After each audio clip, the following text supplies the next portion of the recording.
think it's about time you went to bed. You've got to get up in the morning and go to work. He's okay, and he shuts it off. He knows how to do that. He just shuts it off and goes to bed. Next morning he gets up and he does this all over again. He does this every day for 40 years. At the end of 40 years, he's retired, which always kind of catches him by surprise. No one's ever figured that one out either. And then he dies at 85 or 90, the way medical science is moving us along, out of sheer boredom. Well, what's the problem? Is there a tragedy here? Not really, if that's the way Charlie wants to spend his life, our mythical, hypothetical young man. If he wants to spend his life that way, that's his business. He lives in a free society, he can do anything with it he wants. But there's a terrible tragedy here if he's living that way because of the total lack of a decision. If he's living that way simply because he's still doing what he was doing in the first and second grade, and that's going along with the fellows up and down the block on the unspoken assumption that they know how to live, then there's a real tragedy there, because they've never known how to live. Not in all the recorded history of mankind. He never finds out who he is. He never reaches into the deep depths of his abilities, his talents. He never learns that he can have just about anything he wants in the world, that he can call his own shots, tell his own fortune. And it's kind of a pity. Well, what's needed? Well, what's needed, I think, is a checklist, like an airplane pilot uses. I think that living successfully is as important as flying an airplane.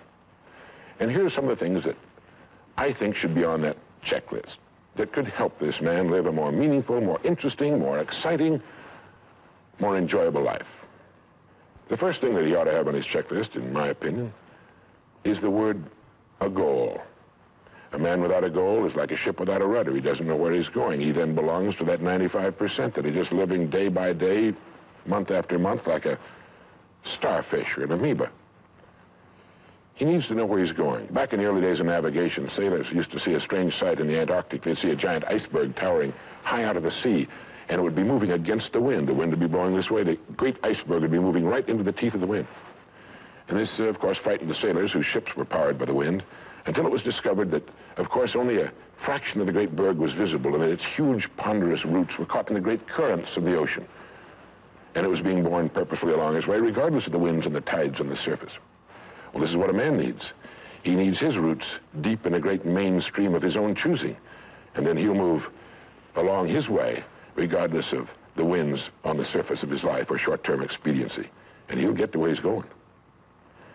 The second word on our checklist might be the word attitude. It's been called the most important word in any language in the world, because it's our attitude toward our world, toward all the people in it, that will determine the world's attitude and all the people's attitude toward us. It's a simple thing, most of us know it, but we tend to forget it. People will react to us according to our attitude. And our attitude is the greatest gift we can be given. You know, the little creatures of the world were given a wonderful gift by Mother Nature called protective coloring, in which they can blend into their background without being seen. But man was not given this great gift, because man was given an incalculably greater one. Only man has the godlike power to make his surroundings change to fit him, because his environment will change as he changes. A man's environment is a merciless mirror of him as a human being. And if he thinks his environment can stand a little improvement, all he has to do is improve, and his environment will improve to reflect the changing man.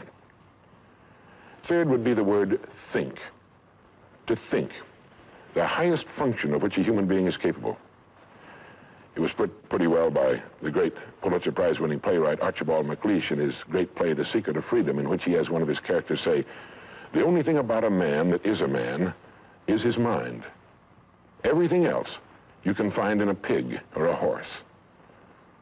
It's true. And so if we're going to develop something, this is a good place to start. To think deliberately and with a purpose. To spend a little time each day before a blank sheet of paper with our goal perhaps written at the top, and come up with some fresh, new, and exciting ideas. The next point on our checklist you might call the law of laws. That's what Emerson called it, this great old law of cause and effect. That our rewards in life will always be in exact proportion to our contribution, to our service. We all know this, really. We tell our children in Sunday school that as ye sow, so shall ye reap, but we forget that that's true. If a man is unhappy with his rewards, all in the world he's got to do is find ways of increasing his contribution, his service. It's like the story of the preacher was driving down a country road, and all of a sudden he came to the most magnificent farm he'd ever seen in his life. It was beautiful. And so he saw the farmer approaching the road on his tractor, and so he hailed him, and he said, "My good man," he said, "God has certainly blessed you with a magnificent farm." And the farmer thought for a moment, and he said, "Yes, you're right, he certainly has. But you should have seen this place when he had it all to himself." And the preacher had his sermon for the next Sunday. He realized that all the farmers up and down that road had been given the same land, but one man had made something great out of it. Well, all of us are given the same land. We're given a human life, and each of us can make something great out of it too if we want to. The next point might be simply the word truth. Since everything we do has an equal and opposite reaction, unless what we're doing is based on truth, we're building on sand, and it can't stand. The next point would be R&D, research and development. None of us would want to work for a company or invest our money in a company that didn't have a very viable research and development department. That is, pumping a good percentage of its profits back into research and development because its future depends on it. But so does a man's. And you might ask yourself, how much of your own take-home pay have you spent during the past year for materials calculated to make you smarter this year than you were a year before? Calculated to make you a little better, a little bigger as a human being, to perhaps love a little more and hate a little less and do a little better job than you did a year ago. How much money are you pumping back into yourself and your future? It's worth thinking about. And finally, the strangest secret. At the beginning, I said, what makes a child grow up into the human being he becomes? Well, this is the reason for that.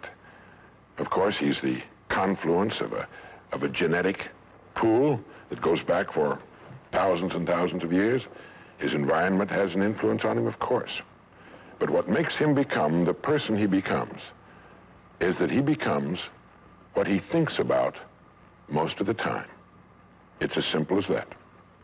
We become what we think about most of the time. And that's the strangest secret. This is why thinking is so vital. This is why a goal is so important. Because we will become that. This is why people who set goals achieve them. The trouble with men is not in achieving their goals. They do that. It's in establishing them. Well, that's about it.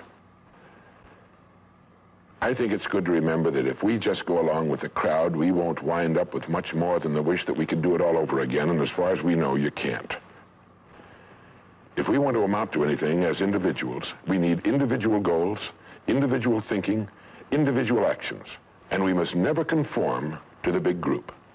We must love them, we must help them, we must serve them, because our whole success will depend on our ability to do these things. But never lose our own individuality and our identity by permitting ourselves to become submerged in what has historically proved itself to be little more than a suffocating sea of indirection and purposelessness. If we want to emulate someone, fine, but let's be choosy in whose steps we follow. It's the only life we've got. And remember to think. Imagination is everything, and we can become what we can imagine. If you find yourself getting depressed and down at the mouth, as we all get once in a while, you might want to remember this quotation by Dean Briggs. He said, "Do your work. Not just your work and no more, but a little more for the lavishing's sake. That little more which is worth all the rest. And if you suffer as you must, and if you doubt as you must, do your work. Put your heart into it, and the sky will clear. And then out of your very doubt and suffering will be born the supreme joy of life." Believe it or not, in an age when we've come to nearly deify leisure time, we've almost lost sight of the fact that virtually all our satisfactions, rewards will come not from our leisure, but from our work. And don't forget the strangest secret. We become what we think about.